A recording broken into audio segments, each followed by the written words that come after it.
어이구, 시청자 여러분, 앞 영상이 갑자기 꺼지는 바람에 당황하셨을 건데, 이어서 말씀을 드립니다. 재난 문자가 왔는데 우리 해오롬님이 확인을 누르는 바람에 같이 꺼져버리네요, 영상도. 그래서 양해를 해주시기 바랍니다.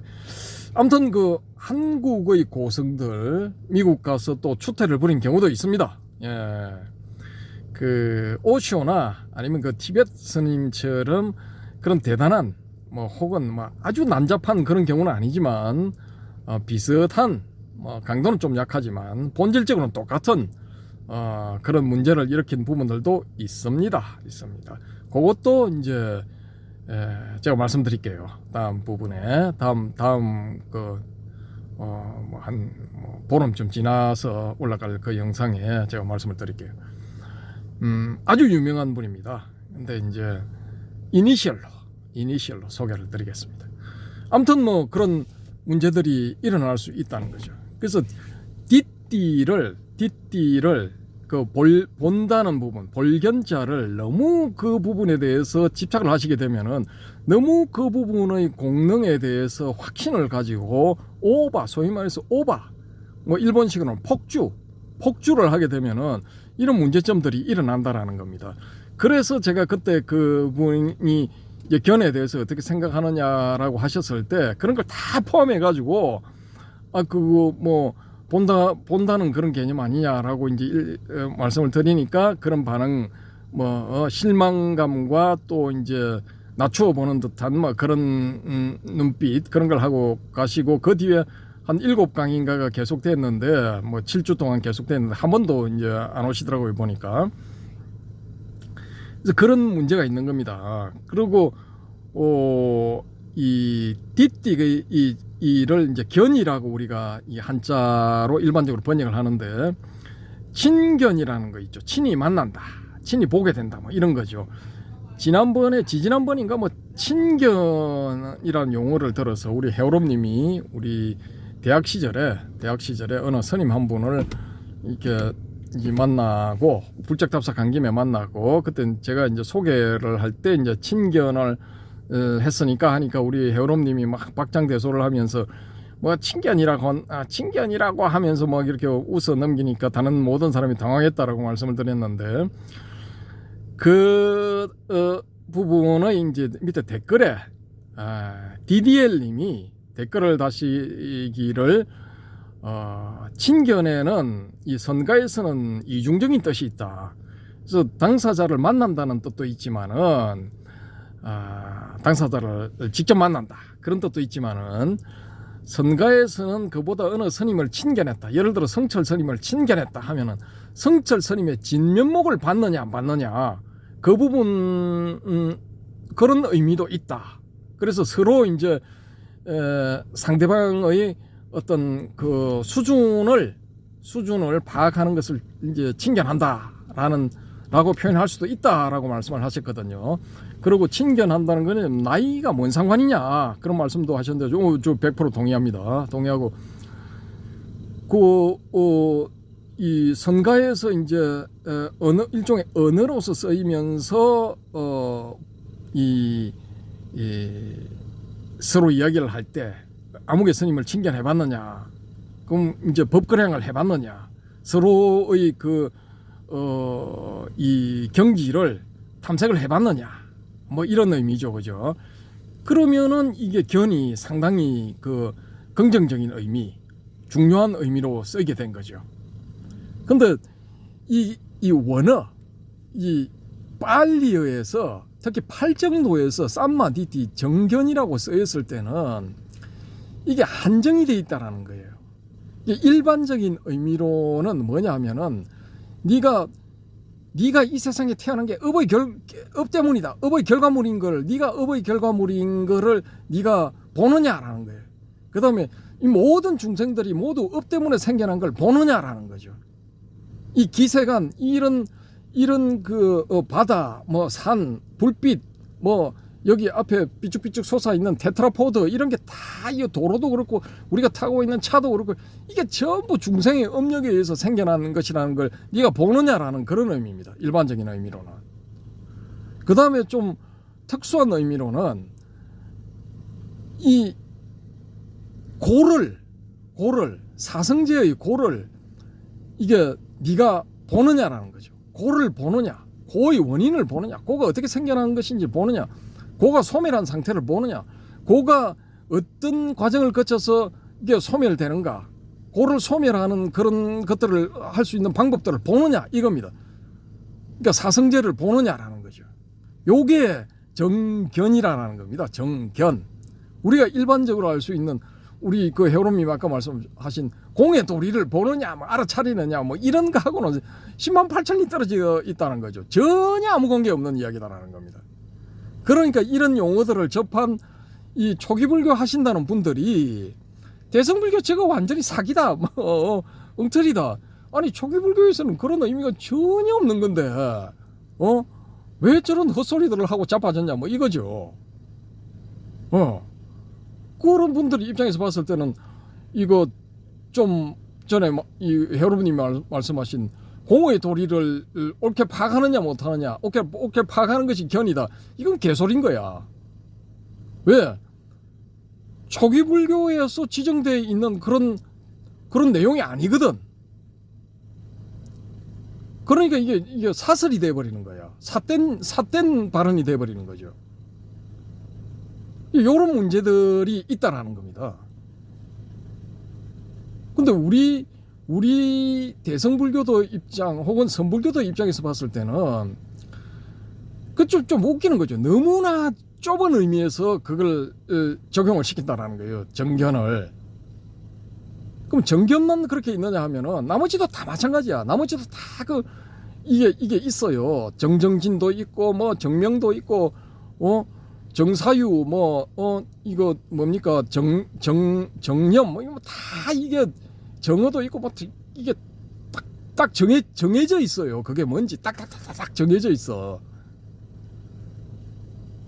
근데 그렇게 정해져 있어서 그 외의 그런 뒷뒤에 대한 설명은 다 오답이다. X.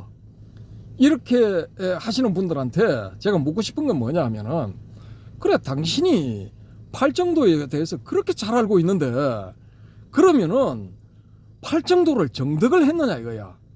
일상생활에 적용을 시키고 있느냐, 팔정도의 딱감을 완성했느냐, 혹은 닦고 있느냐.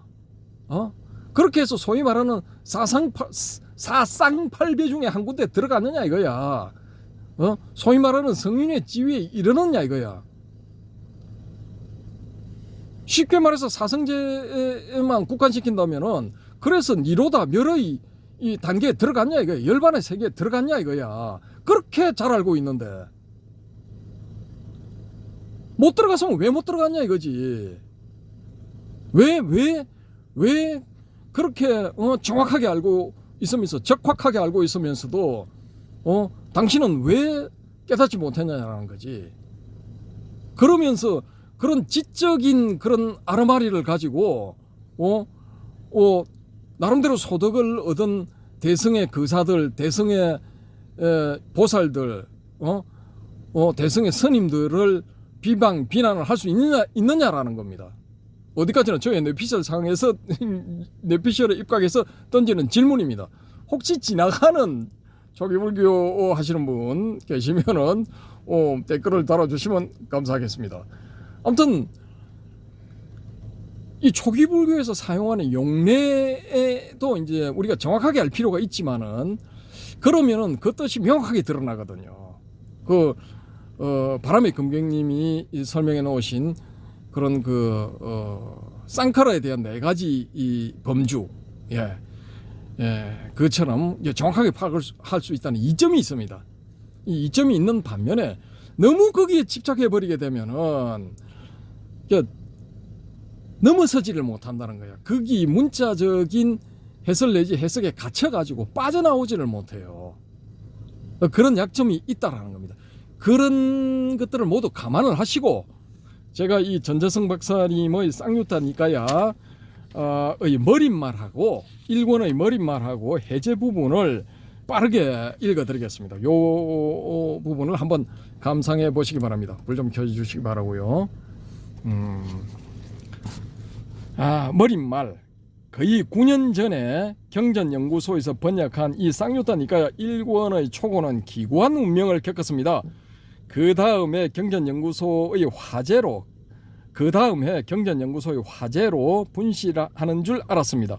화제가 끝난 현장에서 망연자실하고 있다가 땅속에서 아직도 연기가 나고 있는 것을 발견하고 흙더미를 걷어내어 일부 다시 찾은 원고를 다시 보완해서 주석을 담은 것을 컴퓨터에 입력해 놓은 지도 8년이나 지났습니다. 물론 그동안 한국불교대학으로 자리를 옮겨 본격적인 빨리 성전의 번역 작업을 위해 빨리어 사전 어휘편과 문법편을 펴냈습니다.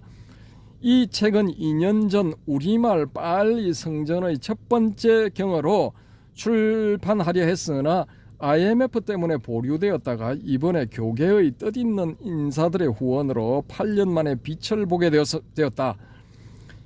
이 책을 한국 빨리 성전협회의 첫 권으로 내어놓는 이유는 쌍유타 니까야가 초기 경전군 가운데 가장 오래된 경전에 속하기 때문입니다. 쌍유타 니까야의 성립 시기는 기원전으로 훨씬 소급해 올라가며 이른바 제1결집에서 그 모태가 형성된 것입니다.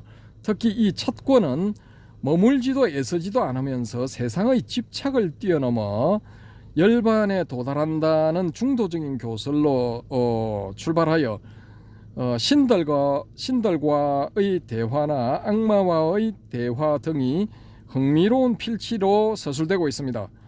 특히 여기서 하늘 아들로 등장하는 아나타핀디카 급고독 장자는 죽어서 천상에 태어났으나 부처님이 계신 곳에 하늘 아들로 찾아와 수행성 가운데 지혜 제일의 사리푸타를 찬양하기도 합니다. 그리고 부처님과 악마와의 대화에 등장하는 악마들은 감각적 쾌락이나 심지어 황금이나 권력을 미끼로 부처님을 유혹하는 반대편에 섭니다.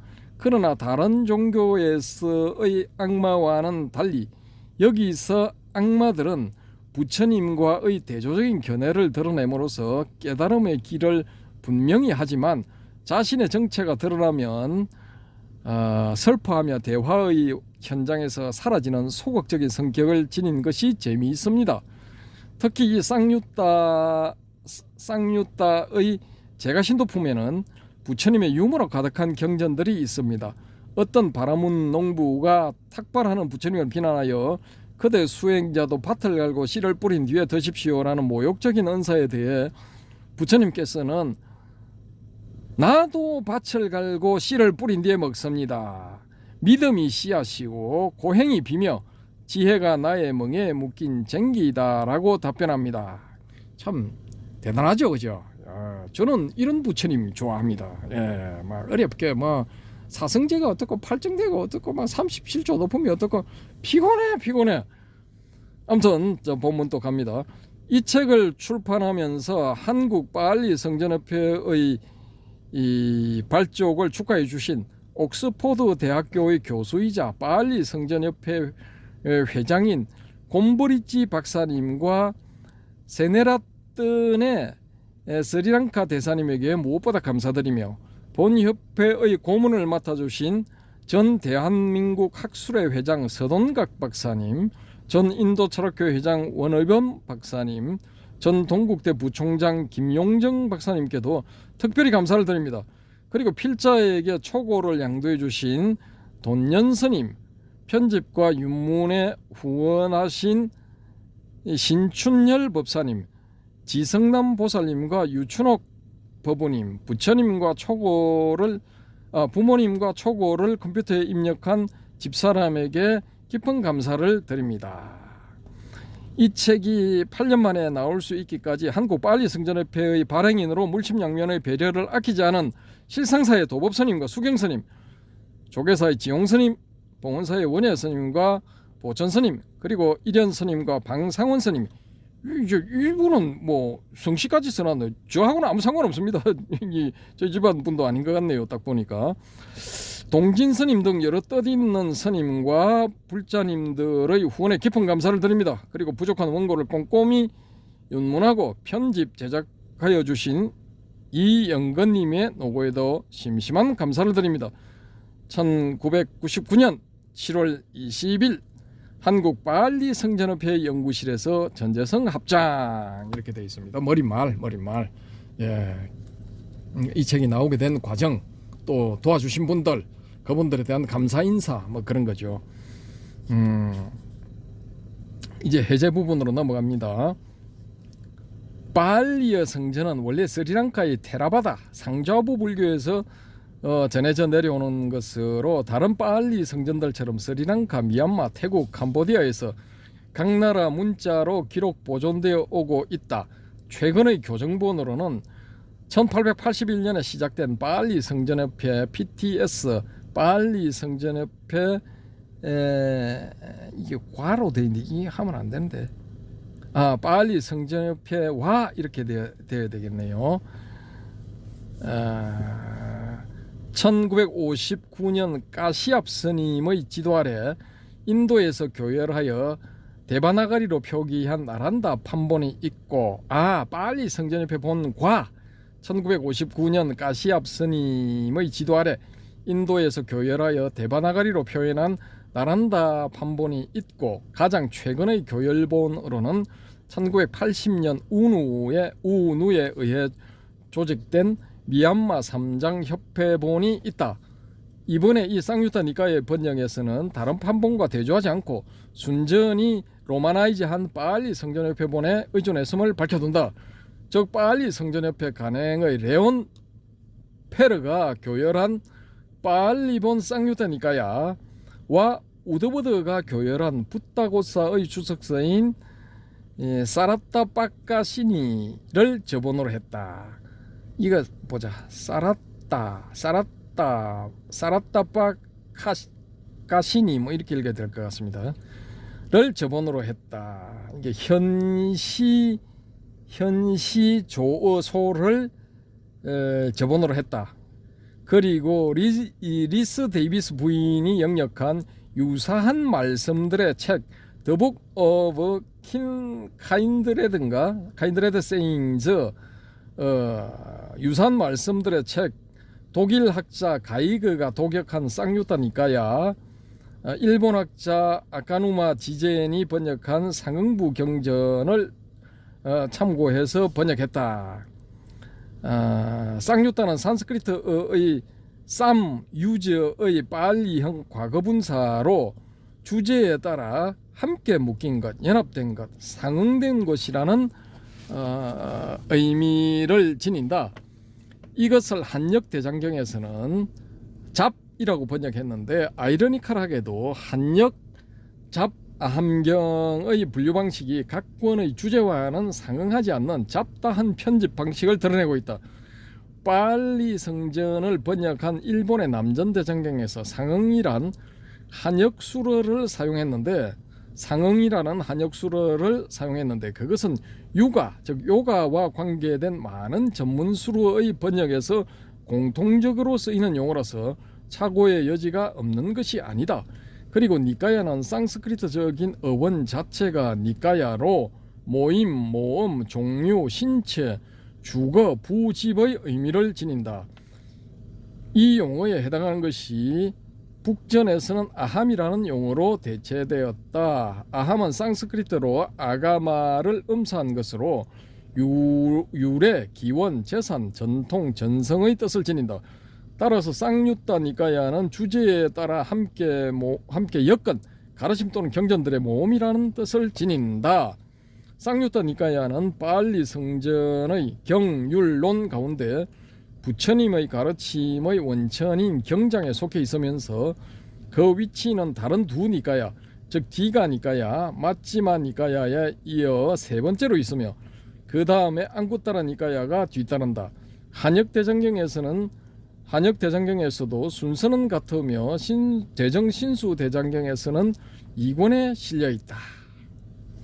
한편 잡아함경은 북방전성의 사르바스티바다 설일체유부 계통과 남방전성의 빨리 계통이 뒤섞여 있는 50권으로 되어 있으며 송나라 때의 성만경, 화암경 등을 번역한 구나발타라 AD 이 송은 이제 당송할 때 그 송이 아니라 그 5대 19국의 송인 것 같습니다. 아니다. 5호 16국의 송이구나. 송나라 때의 성만경, 화엄경 등을 번역한 구나발타라가 AD 그러니까 서력 기원 후 435년에서 483년 사이에 번역한 것이다. 여기에는 아한부에 속하는 숨이 부족한 경들만 1362경이 있다. 그런데 그 경들 가운데 각 경들과 관련된 유사한 경들을 생략하여 각각의 경 끝에 언급한 것만도 엄청나서 제7권에만도 1만 3천 개의 경이 있다. 놀랄 노자죠. 이거 총계를 따지자면 선견율 비바사 등에 언급된 쌍유타 니까야의 숫자 7762보다 훨씬 많은 1만 5천여 개에 이른다. 이 외에도 북인도의 설일체 유부 전통에서 출발한 AD 2세기 서력 기원 후 2세기의 진대 시력인 벼력잡 아함경 16권과 AD 5세기의 서력 기원 후 5세기의 5위 실력인 잡 아함경 1권이 있다. 쌍유타 니까야는 5왁가 5권 56 쌍유타 이걸 편이라고 했네요. 203왁가 이건 또 품이고 2880숫다로 이루어져 있다. 그러니까 쌍유타 니까야는 권으로 치자면 5권, 편으로 치자면 56편, 품으로 치자면 203품, 경으로 치자면 2889경으로 이루어져 있다 이겁니다. 한역수로 번역하자면 유계, 인연, 온, 육처, 대취순으로 편집되었으나 유가사진원 85, 유부잡사 39권에 의하면 한역잡 아함경은 온, 저, 계, 연기, 성문, 불, 성도의 품으로 구성되어 있다는 것으로 보아 두 내용은 절반을 훨씬 넘게 같은 경전이지만 편집 순서가 뒤바뀌어 있으며 세부 내용에서도 부파에 따른 해석상의 차이가 있다. 예를 들어 별력잡 아함경을 포함한 세 가지 번역본의 잡 아함경 318경이 쌍유타 니까야의 시와 함께 모음의 214경과 유사하며 나머지 부분은 장로계, 테라가타, 장로니계, 테리가타, 수탄 이빠따 등에 소속되는 경전들과 유사성을 가진다. 불멸 후 400년경에 가니시카 왕 당시에 저술된 설일치 유보의 근본 성전인 아비달마 대비바사론의 아함경의 내용이 인용된 것으로 보아 그와 유사한 내용을 담고 있는 쌍유타 니까야의 경우도 그 성립 시기는 기원전으로 훨씬 소급해 올라가며 이른바 제1결집에서 그 모태가 형성된 것으로 보인다. 특히 쌍유타 니까야의 경우 디가 니까야나 ματ지마 니까야에서 보이는 체계적인 법상 조직이나 분별 사변이 없는 것으로 보아 보다 초기 불교의 소박한 형태로 소급해 올라간다고 보아야 한다. 아까노마 지제는 이러한 쌍유타 니까야의 소박한 내용을 대하면 마치 공자의 논어를 읽는 것 같은 기분을 느낀다고 했는데 그것은 올바른 판단이다. 쌍유타 니까야야말로 부처님과 제자들의 대화가 베다로까지 소급하는 빨리의 개송 언어로서 쓰여진 것으로 개송 언어, 그러니까 팔개송 할 때 그 개송을 말하죠, 그죠? 개송 언어로서 쓰여진 것으로 부처님 당시로 소급해 올라가기 때문이다. 그런데 빤데에 따르면은 앞 꼭지에서 제가 말씀드린 고빈드 찬드라 빤데입니다. 여기서는 지시 빤데라고 이렇게 나와 있는데 그런데 빤데에 따르면 쌍유타 니까야의 내부에서도 소박한 형태의 초기 경전과 아비달마풍의 비교적 체계적인 법상 조직을 갖는 후기 경전군을 나누어 볼 수 있다고 주장했다. 그러니까 이게 이 쌍유타 니까야 안에서도 이렇게 나뉜다는 겁니다. 시대적인 구분이 있다라는 거죠. 근데 우리는 그냥 덮어놓고 뭐 하잖아요. 이런 걸 이렇게 염두에 두질 않고 감안하지 않고 막 그냥 하는 거야. 초기 불교 하시는 분들 막 가는 거지. 그러니까 오바가 나오고 폭주가 나오는 겁니다. 이를테면 초기경전구는 5가지 존재의 다발, 즉 온 가운데 3가지 존재의 다발만을 불법성의 삼보 가운데 부처님만을 귀치로 언급하는 등 법수적인 미완, 양나발기야를 연상하게 만든 이 양나발기야라고 해놨는데 이게 산스크리트로 야주냐발캬거든요. 이 사람이 상당히 중요한 인물입니다.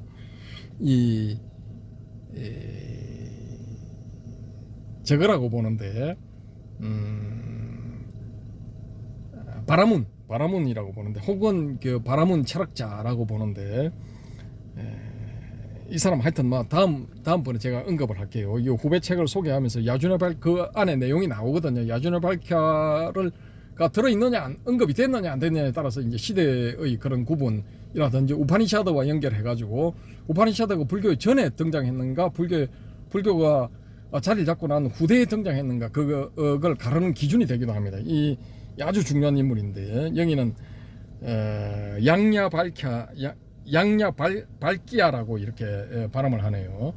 그걸 연상하게 하는 무아설과 모순되는 유화론, 유신견의 오해를 불러일으킬 만한 용어의 미분화, 예를 들어 마음의 성취, 이게 이제 산스크리트로 되어 있는데 그냥 제가 이 우리말로 읽을게요. 마음의 성취, 의식을 지닌 몸 또는 마음을 지닌 몸 등의 특징을 갖고 있다. 그러니까 이 유화론, 유신견의 연애를 불러일으킬 만한 용어의 미분화, 이런 용어를 쓰면은 유화론, 내가 있다라든지 아니면 몸이 있다라는 이런 그 오해를 불러일으킬 만한 그런 식의 이 용어적 표현이다라는 거죠. 그게 이제 우리말로 표현하자면 마음의 성취, 의식을 지닌 몸, 마음을 지닌 몸이라고 표현되는 그런 용어들이라는 거죠. 이런 특징을 갖고 있다는 겁니다. 이런 주장들을 한 게 이제 야주냐발캬라고 라는 거죠, 그죠? 그리고 반대에 의하면 내용적으로 양극단을 피하는 중도의 개념이 초기 경전들 가운데 고청일수록 두드러지게 나타난다고 한다. 쌍유타 니까야 전체는 다음과 같은 5개의 모음으로 구성되어 있다. 제1권 시와 함께 모음, 제2권 인연 모음, 제3권 존재의 다발 모음. 뭐 하세요? 이거 제대로 잡고 있지. 이거 흔들리잖아. 그 다음에 제4권 감력 모음, 제5권 큰 모음. 이 가운데 이번 한국 빨리 성전협회에서 출간하는 쌍유타 니까야 제1권의 전 구성은 다음과 같다. 제1쌍유타 하늘사람, 제2쌍유타 하늘아들, 제3쌍유타 꼬살라, 제4쌍유타 악마, 제5쌍유타 수행녀, 제6쌍유타 범천 나오죠, 그죠? 제7쌍유타 바라문, 제8쌍유타 방기사. 그 다음에 이 제4쌍유타의 악마도 나옵니다. 악마도 등장합니다. 제9쌍유타 숲, 제10쌍유타 야차도 나오네. 뭐 이런 거 나오면 이거 조기불교 하시는 분들은 야 이거 미신이다 뭐 이런 개소리냐 뭐 이렇게 해야지. 제11쌍유타 제석천, 오늘 소개드릴 게 범천 부분하고 제석천 부분이야. 이거 보시면은 이런 부분들이 나오면 안 돼. 범천도 등장해서는 안 되고 제석천도 등장해서는 안 돼. 초기불교 하시는 분들이 이런 게 다 힌두교적인 요소로 하면서 경기를 일으키잖아. 뭐 주인공 참나 하면, 특히 참나만 이렇게 이야기를 하면 막 계급품을 무는 거야. 나 이해가 안 돼. 편집적인 반응이라고. 그게 제가 봤을 때 일단 그렇다는 겁니다. 저희 내피셜. 그래서 우리 해오롬님이 해오롬님이란다. 이 바람의 금객님이 절묘한 이 해법을 내놓으셨어. 댓글들에 보시면은 지난번 꼭지들 댓글들 보시면 나오는데, 이 주인공, 그 다음에 참사람이라는 이런 용어를 쓰셨어. 주인공 참나가 아니야. 이게 무아의 원리에 이렇게 충실해야 되니까 나가 들어가면 안 돼. 나가 들어가면 안 되는 거야. 나가 들어가면 안 되니까 참나가 대신 참나의 나를 빼고 참 사람이라고 번역 보자 이거죠. 참 나람이라고 표현을 하자는 거예요.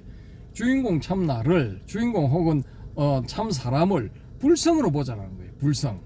예. 그 용어들이 지칭하는 것을 불성으로 보자는 거예요. 그러면은 이 문제가 이제 나, 진인 혹은 뭐 참나 이렇게 표현하는 그 부분이 무아와 충돌하는 것을 방지할 수 있다는 거죠. 아이디어 좋죠. 예. 근데 이게 참나라고 하든지 참사람이라고 하든지 경우에 따라서 뭐 아빠라고 하든지 엄마라고 하든지 그게 뭐 무슨 상관인 겁니까 그게. 이게 딱 이 대성이나 선종, 특히 선종에서는 딱 그것과 접촉을 하면 되는 거예요. 그것을 알아차리거나 아니면 그것 상태가 되어버리면 되는 거예요. 이게 그것 상태가 된다는 거는 개안은 완전히 사라지고 그게 된다는 거지. 불성 상태가 된다는 거죠. 근데 이 초기불교 하시는 분들은 이걸 이해를 못 하는 거야. 예. 단지 이거 저 불교에서 쫙 이게 초기불교에서 니까에 나오는 그런 수로들에 의해서 표현되는 그 부분만이 길이요 진리요 생명이기 때문에 거기에서 조금이라도 어긋나면은 다 거부를 해버리잖아요. 그러니까 발전이 없는 거야. 아무튼 저는 그렇게 봅니다. 자, 첫 번째 하늘사람 쌍요따는 나무나 샘의 님프, 숲과 밭과 들과 가축과 가옥의 수호신뿐만 아니라 도리천을 비롯한 천상계의 여러 신들과 부처님 또는 부처님 제자들과의 대화를 기록한 것이다. 이 경들은 최고층의 경전 가운데 하나로 빤대가 이야기하듯이 이렇다면 그 첫 번째 경에서 머물지도 애쓰지도 않으면서 세상의 집착을 뛰어넘어 열반에 도달한다는 중도적인 교사를 하늘 사람과의 대화를 통해 잘 반영하고 있다. 자, 이거 우리 초기불교 하시는 분들, 특히 한국의 초기불교 이 극단적인 주장을 하시는 분들에게 할 것 같으면 하늘 사람 뭐 이거 나오면 안 돼. 님퍼, 요정 이런 거 나오면 안 돼. 그냥 뭐 차라리 바라문들과 대화를 해가지고 하든지 이게 우리가 일상생활에서 접할 수 있는 그런 대상이 되어야 돼. 예. 근데 이거 쌍유다니까요. 이게 나온다는데 어쩔 거야? 그럼 이 사람들은 당장 쌍유타 니까에서 이런 부분들은 폐기처분해라 뭐 주장해야지, 운동해야지. 왜 안 하는데?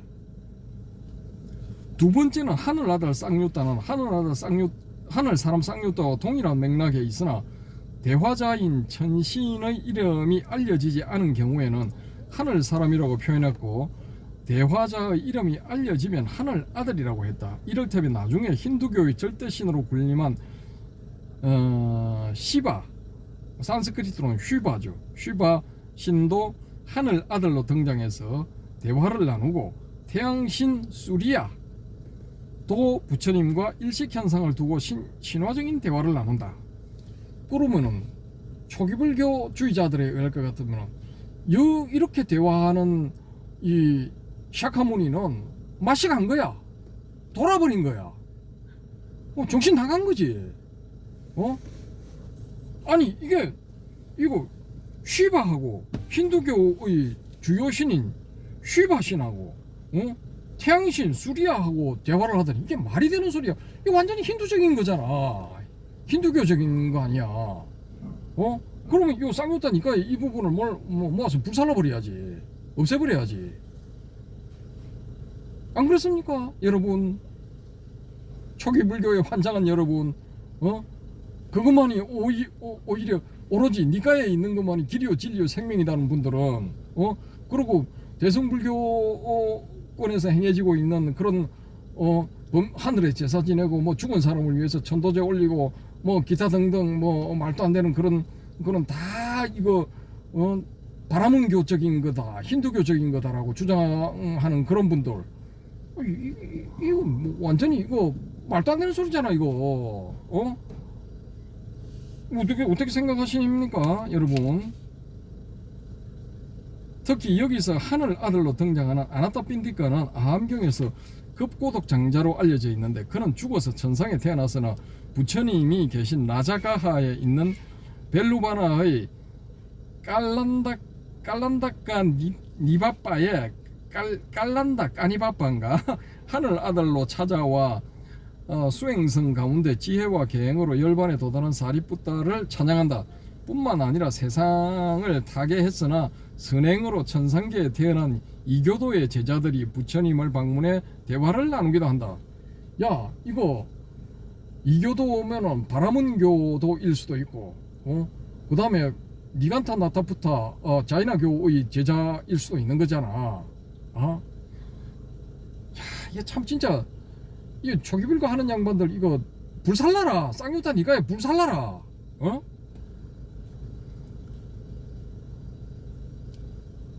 세 번째, 꼬살라 쌍욕다는 꼬살라 국의 왕 파세나디와의 대화를 기록한 것으로 하늘 사람 쌍욕다와 악마 쌍욕다 사이에 끼어든 것은 이거 주세요. 왠데? 아니 꼬박꼬박 졸면서 그걸 할 밖에는 나한테 주라니까. 그런 게 아니라.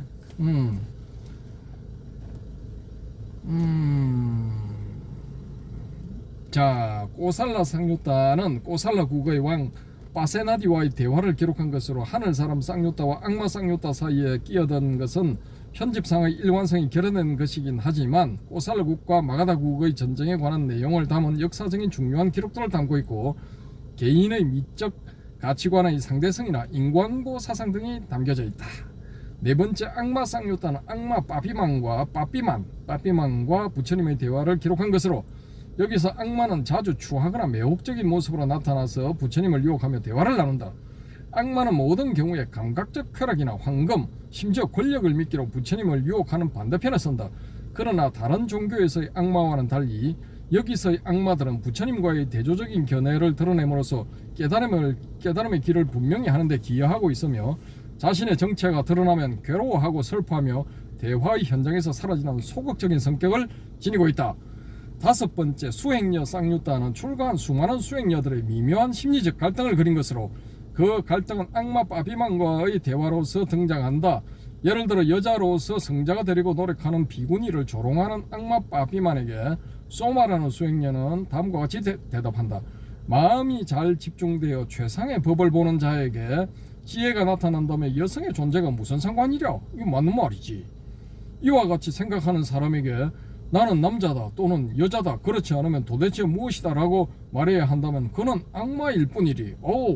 찬성하고 박수 쳐드립니다. 리스펙트 소바 수행녀님 존경합니다. 이런 대화를 읽다 보면 어느 수녀와 마이스터 에카르트의 대화를 상기시킨다. 에카르트는 자신이 여성인지 남성인지 알 수 없었던 한 수녀를 극구 칭찬한 적이 있었다. 그 밖에 여성의 출가 정신과 세속적인 아름다움, 모성의 등과의 갈등을 다루고 있다. 여섯 번째, 범천 쌍욕다는 당시 인도의 최고신인 범천과 부처님의 대화를 다룬 것으로 부처님이 당시에 지배적이었던 유신론적인 영원주의를 어떻게 극복했는가를 보여주는 중요한 경전이다. 특히 이 범천 쌍욕다에서 특기할 만한 것은 부처님께서 완전한 깨달음을 얻은 후에 자신이 깨달은 진리를 많은 사람에게 설할까 말까 망설이는 역사적인 장면이 연출된다는 사실이다. 내가 정득한 이 법은 심원하고 보기 어렵고 깨닫기 어렵고 고요하고 탁월하며 사념의 영역을 초월하고 극히 미묘하고 슬기로운 자들에게만 알려지는 것이다. 여기서 제가 잠깐 딴지. 내가 정득한 이 법은 심원하고 보기 어렵고 깨닫기 어렵고 고요하고 탁월하며 사념의 영역을, 그러니까 생각의 영역을 초월하고 극히 미묘하며 슬기로운 자들에게만 알려지는 것이다. 야, 이게 연기법입니까? 나 묻고 싶어. 초기불교 하는 양반들 당신들 뻑하면은 붙다가 깨달은 건 연기법이다 하잖아. 이게 연기법인 것 같아요. 난 그 개소리라고 봐. 웃기는 거예요. 차기고 피기, 차멸과 피면 그게 핵심이잖아. 12연기 나타나기 전까지는. 그리고 12연기가 그게 그렇게 이해하기가, 납득하기 어려워요. 야, 참 이해가 안 돼 진짜. 그러니까 부타가 깨달은 게 연기법이라는 것도 이게 개소리라니까. 말짱 개소리야. 그 연기법이 당신들 주장하잖아. 다 이게 고구정령하게 설명이 돼 있다고 하잖아. 니가 해보면은 그게 어찌해서 심원하고 보기 깊고 멀며 보기 어렵고 깨닫기 어렵고 고요하고 탁월하여 사념의 영역을 초월한, 특히 사념의 영역을 초월한다고 그러잖아. 근데 당신들이 하는 거는 뭐냐? 12연기 사념의 영역이야. 그게 잘 생각해 보라니까. 12개 12지로 나눈 게 그게 그게 지극히 개념적인 수로들의 이 연속이잖아. 그건 사념의 영역이라고. 이게 근데 이 샤카무니 자기 입으로 이야기를 하잖아. 사념의 영역을 초월했다고 하잖아. 이거 어떻게 할 거야?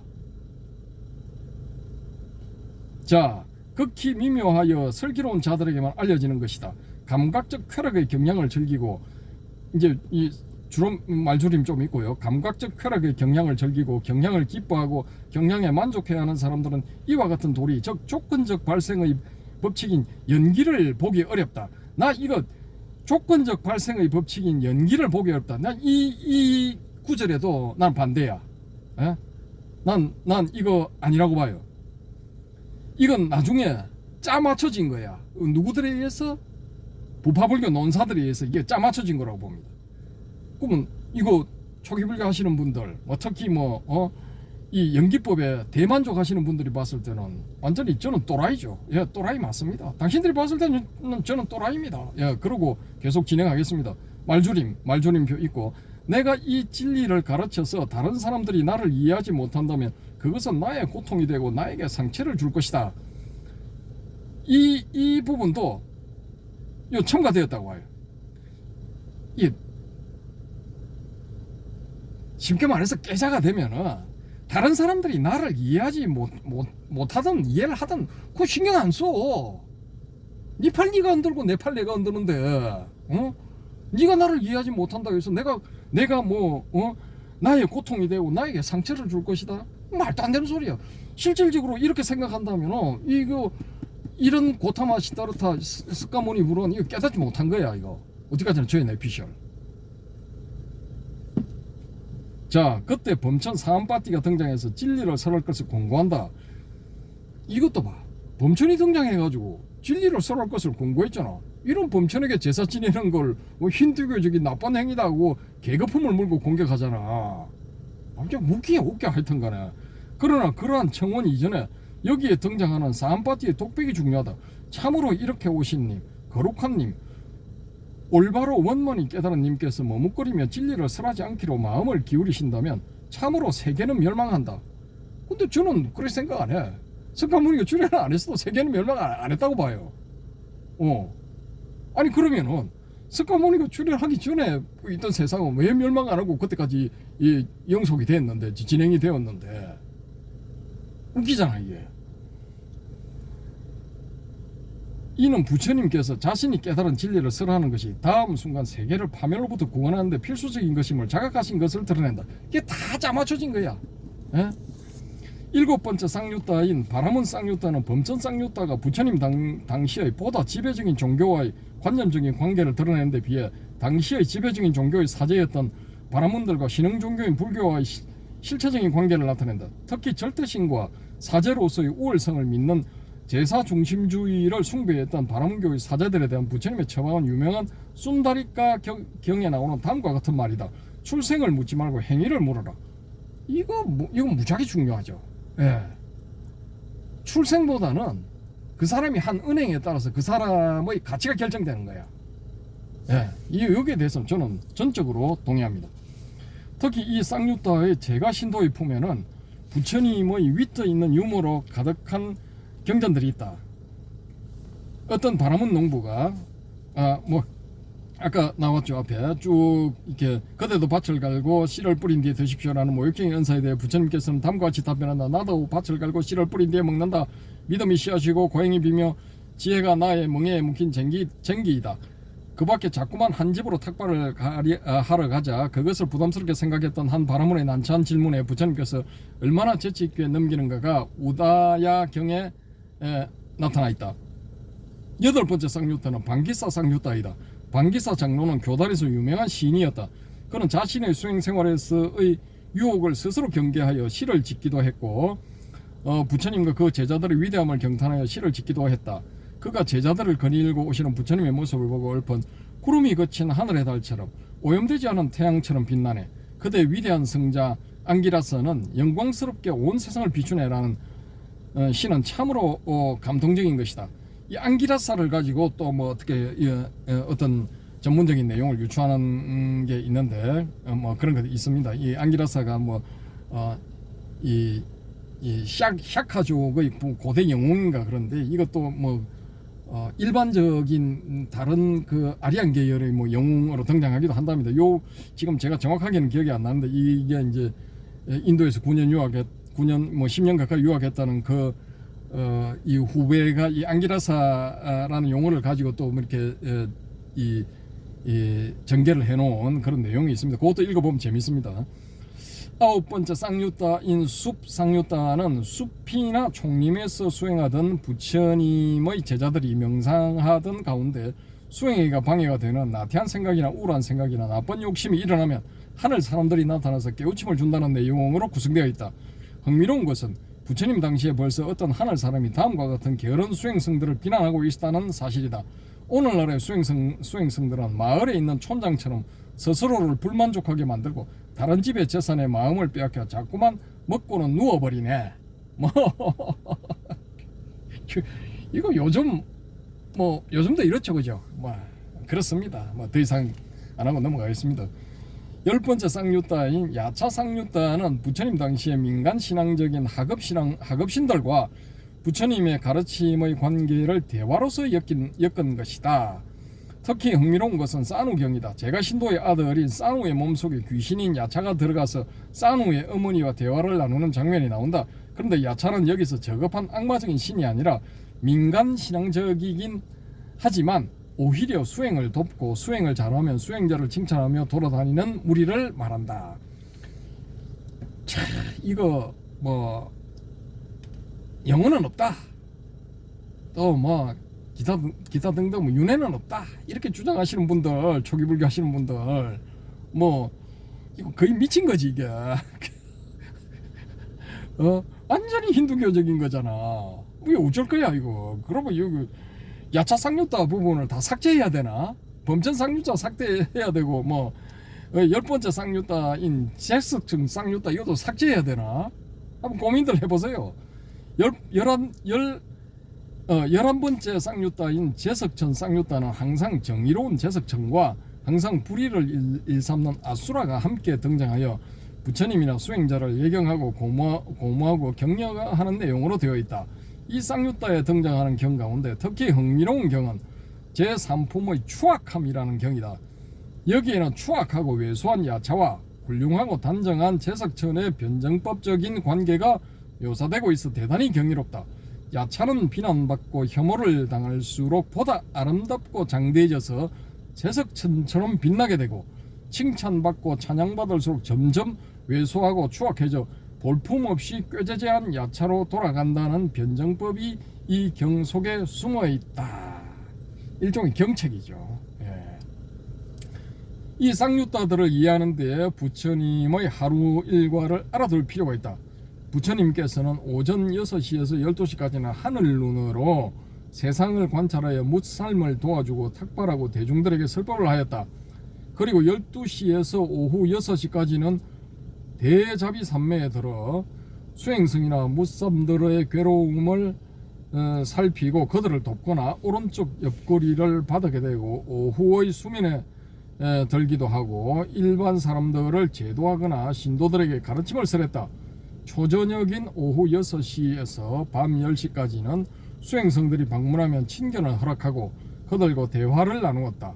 그리고 한밤중인 밤 10시에서 새벽 2시까지는 하늘 사람이나 악마들과 대화를 나누고 그들을 제도했다. 새벽 2시에서 3시 사이에 경행을 하였으며 새벽 3시에서 4시 사이에는 마음새김을 하며 취침했다.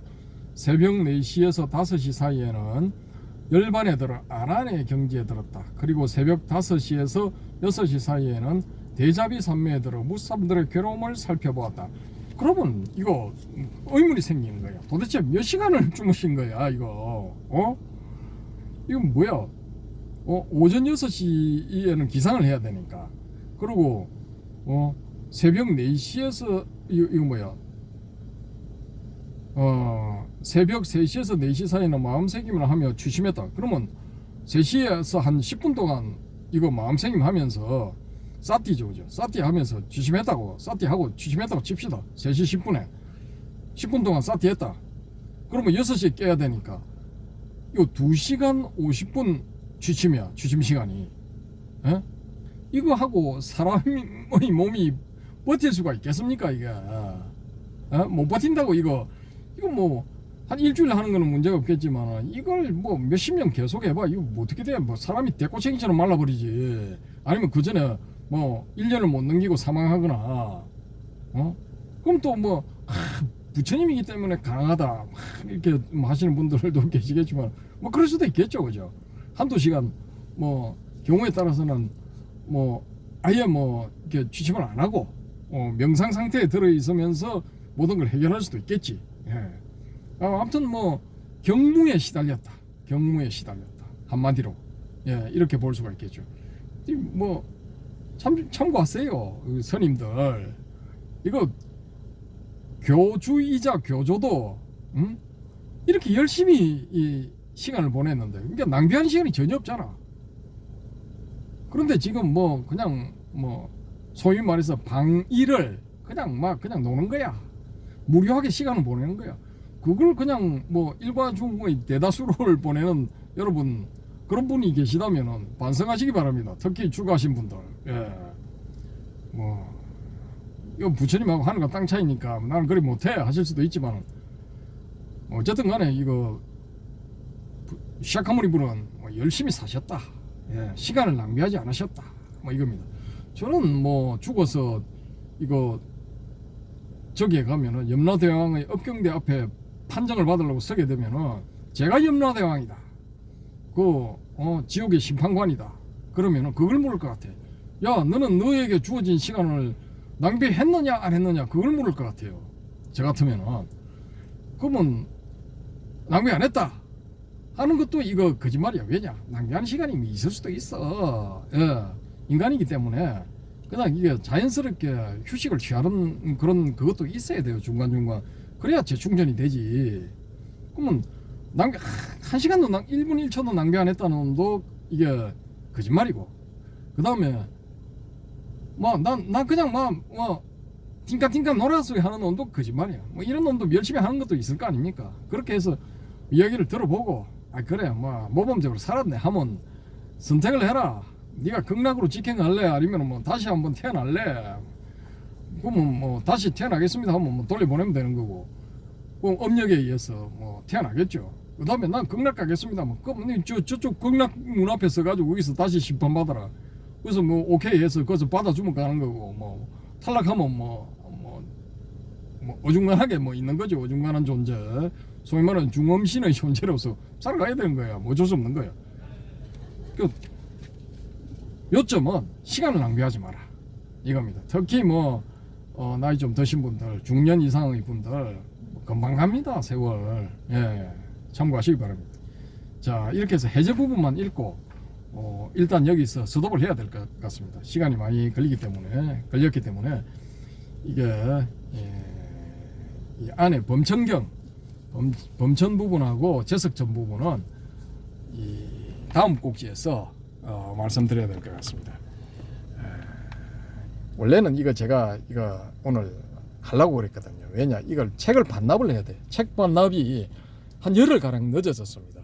이게 제가 뭐 감기가 들어가지고 오리야 기리야 하다 보니까 반납을 못한 것도 있지만은 그냥 가지고 있는 게 낫겠더라고요. 계속 책 반납하라는 문자가 오기는 왔는데 무시하고 지금 한 열흘째인데 일단은 이제 좀 진도를 빼놓고 이걸 이제 일단 반납하면은 열흘 늦었으면은 답을 20일 동안 이거 대출을 못 합니다. 부산시 전 도서관에 적용이 되거든요. 그래서 뭐 다음 한 보름 뒤에 촬영하는 그런 내용들에 있어서는 좀 일반적이지만 중요한 그런 이야기들, 예를 들어 이제 아까 제가 말씀드린 그 바람의 금객님의 댓글, 자유한국님의 댓글 그런 것들을 다 출력해 올 겁니다. 출력해 와서 DDL님의 견해 뭐 그런 걸 읽어드리면서 중요한 부분들을 한번 이제 심도 있게 토론을 해보자 아마 그런 겁니다. 아무튼 뭐 54분 55분 지나가고 있으니까 여기서 마치도록 해야 되겠습니다. 야경을 보여드리려고 했는데 너무 멀어서 그런지 이 신앙만대교 야경이 제대로 지금 표현이 안 되는 것 같습니다. 그래서 제가 이거 그냥 끝내기는 조금 섭섭해서 시간도 한 1시간을 채우려면 한 2-3분 남은 것 같고 있어. 나갔어 쭉 주변을 이거 한번 소개해 드리겠습니다. 이거 밑에 이거 손잡이 부분을 빼놔서 이거 우리 회오름님이 중간에 좀 들고 계셨는데 이분이 이거 손잡이를 빼놨네요. 빼놔가지고 이거 꾸벅꾸벅 졸면서 이거 틀고 있는 바람에 삑사리가 좀 났는데 자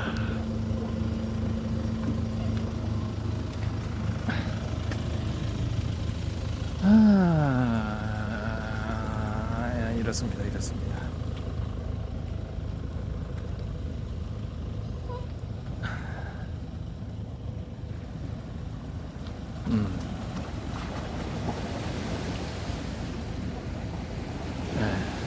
여기는 전부 이제 아파트들이고 좀 보시면은 요 부분이 이제 저기 그 국립해양박물관 그 주변이네요. 주변이고 신앙만대교 불빛이 들어왔는데 지금 이제 맨눈으로 보기는 좀 멋있게 보이는데 저게 컬러가 이 서울의 그런 그 다리들에 설치해 놓은 것보다는 아무튼 좀 마음에 안 들어요. 훨씬 이쁘게 할 수가 있는데 좀 덜 이쁩니다.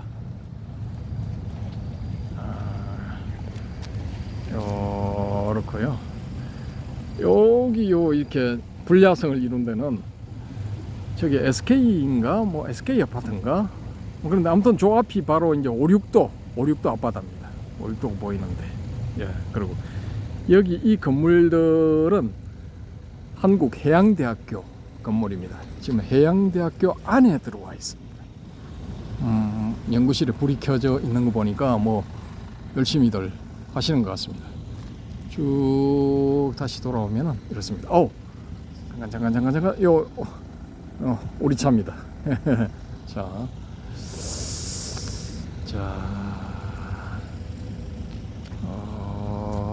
보여드리면서 마치도록 하겠습니다.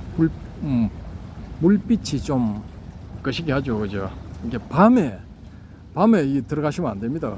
이거 무시무시합니다. 이 들어가시면 아무것도 안 보여. 그리고 극한의 공포에 사로잡힐 수가 있으니까 밤중에 바다에 들어가시는 일은 절대로 삼가하시기 바랍니다. 아무튼 이거 또 바람이 좀 부네요. 감기 조심하시고 편안하게 쉬시기 바랍니다. 감사합니다.